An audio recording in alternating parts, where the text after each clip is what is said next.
Eu recebi uma pergunta muito interessante que eu quero responder hoje aqui e também comentar sobre algo que eu ouvi ontem aqui no Templo de Salomão. Um comentário que eu não pude deixar passar. E um milagre que é muito subestimado, na verdade, o maior milagre da Bíblia, que é talvez o mais subestimado de todos. Vamos lá à pergunta. A pergunta que eu recebi ontem, aliás, esses últimos dias, diz assim: como é ter o Espírito Santo? Muito interessante essa pergunta. Simples, curta, direta, mas muito interessante. Como é ter o Espírito Santo? E isso me leva a esse maior milagre da Bíblia, o mais subestimado, porque quando se fala em milagre, normalmente se pensa no paralítico andando, o cego enxergando, o leproso sendo limpo, etc.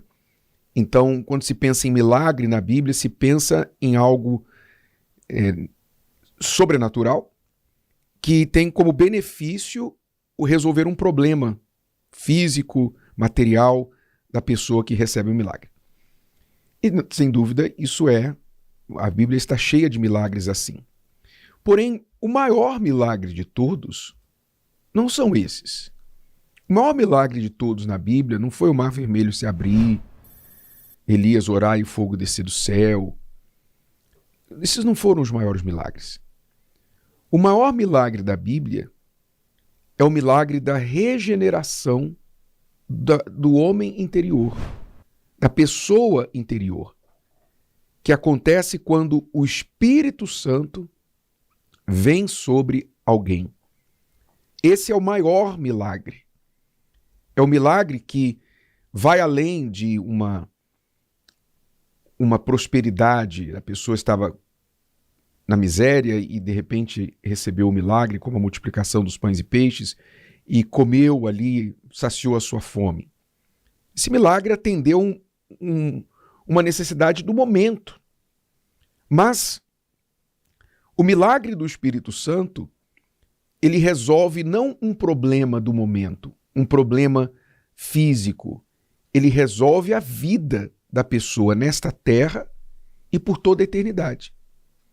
O milagre do Espírito Santo ele é o maior porque ele trata da alma, ele cura a alma da pessoa. E ele prepara a pessoa para a eternidade. O Espírito Santo ele é como um depósito. Você sabe, quando você compra um carro, normalmente um patrimônio, um bem de grande valor, normalmente se dá um depósito para segurar aquele bem, não é? Para que ninguém mais compre aquilo. Você vai numa loja, tem lá o carro disponível e o vendedor fala para você: olha, para você garantir esse aqui, eu não vender para mais ninguém, você me deixa um depósito hoje e depois a gente trata do restante. Então você já passa lá um valor e aquele valor é o depósito que segura o carro para você. Depois você está com o depósito garantindo que você vai voltar e vai pagar o restante. O Espírito Santo é este depósito que Deus nos dá para garantir que nós somos dele e que ninguém mais vai nos tocar e que ele vai voltar para nos buscar. Ele vai nos levar por inteiro para estar com ele por toda a eternidade. Mas até que isso aconteça, ele nos dá, digamos, uma prévia do céu, uma experiência prévia de como é o céu, de como é viver com Deus. Imagine, na eternidade, a salvação envolve viver com Deus para sempre.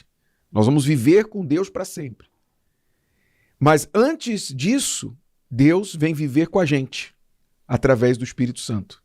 Então ele nos dá essa prévia do céu. E isso é muito difícil descrever em palavras, por isso que eu disse que a pergunta é muito interessante, como é ter o Espírito Santo, porque você descrever como é viver com Deus o tempo todo dentro de você, é difícil explicar para quem nunca teve isso. Não é? O que a gente pode falar, eu vou tentar aqui descrever um pouco sobre isso e quem sabe dar a você a água na boca para você procurar esse maior milagre.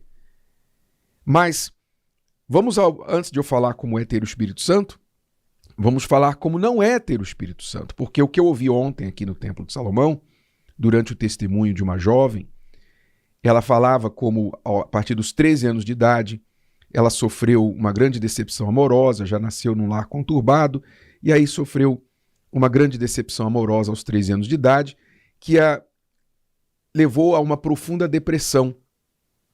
Um transtorno afetivo bipolar foi o diagnóstico que os médicos deram para ela depois de alguns anos. E esse transtorno, depressão, ansiedade, pânico, etc., que ela tinha, fez com que ela tentasse o suicídio aos 14 anos.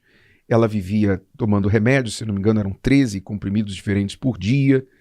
E, assim, uma vida atormentada, totalmente atormentada. Mas ela frequentava uma determinada denominação evangélica que dizia para ela que ela tinha o Espírito Santo. Mesmo naquele estado mental, emocional, espiritual, ela acreditava que ela tinha o Espírito Santo. Por quê? Porque na igreja foi falado para ela. Porque muitos cristãos pensam que crer em Jesus é sinônimo de ter o Espírito Santo. Se fosse assim, o diabo tinha o Espírito Santo, porque ele crê em Jesus.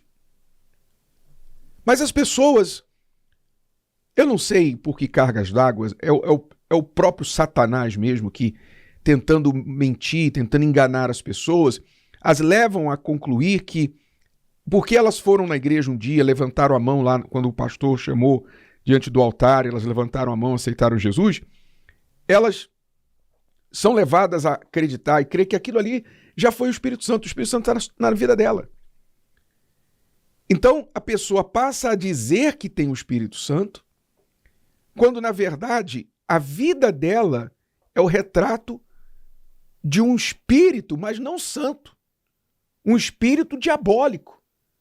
Porque é impossível que uma pessoa tenha o Espírito Santo. Se você ler lá, por exemplo, em Gálatas, capítulo 5, e a partir do versículo 22, você vê lá, o fruto do Espírito Santo é, primeiro, amor. Eu te pergunto, como é que uma pessoa que tem o fruto do amor, do mais verdadeiro, puro amor dentro dela, vai ficar mal porque sofreu uma desilusão amorosa? Como é que pode? Como é que pode o amor do namorado, de um ex-namorado, ser maior do que o amor do Espírito Santo dentro dela?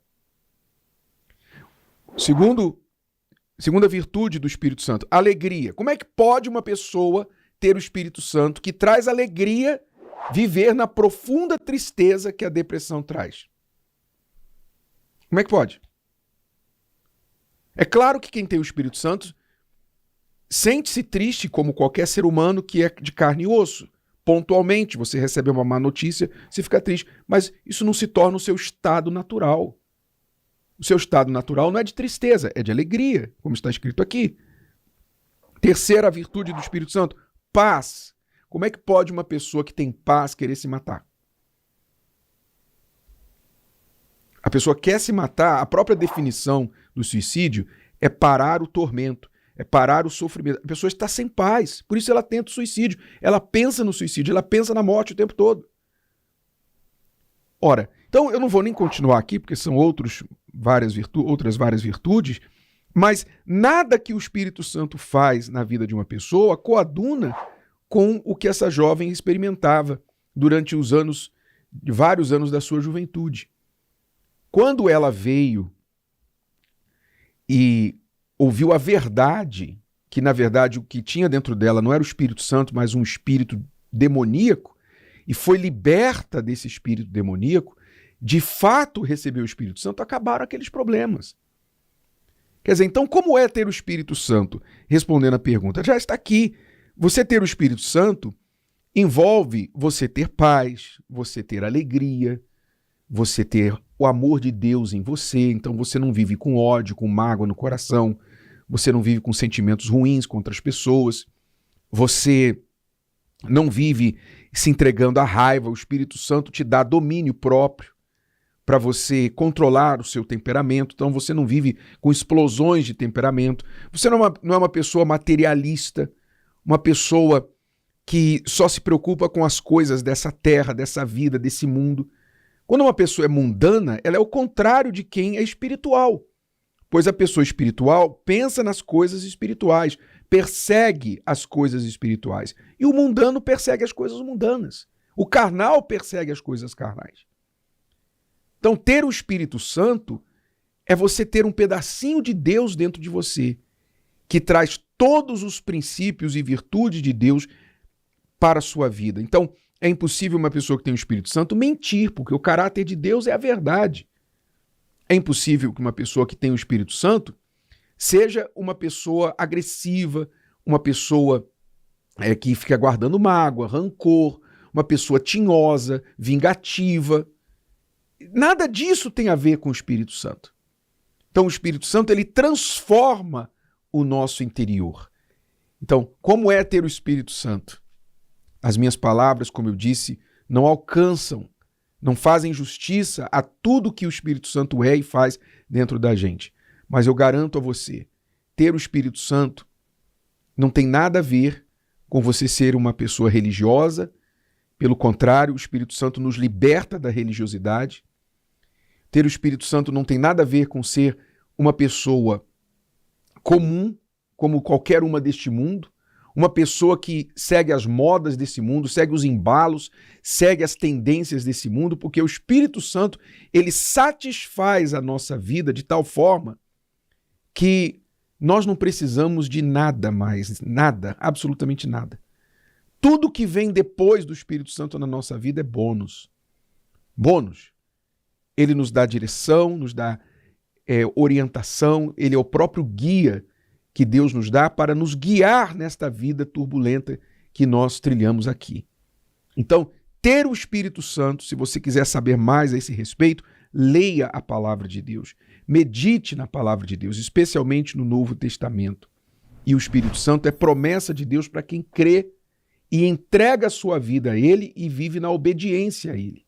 Todos podem ter o Espírito Santo, todos os que se entregam a Deus e vivem na obediência à palavra dele podem ter o Espírito Santo, inclusive você.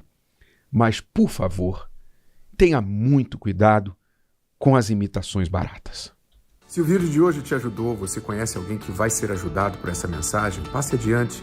E se você ainda não inscreveu aqui no canal, inscreva-se agora. Até a próxima.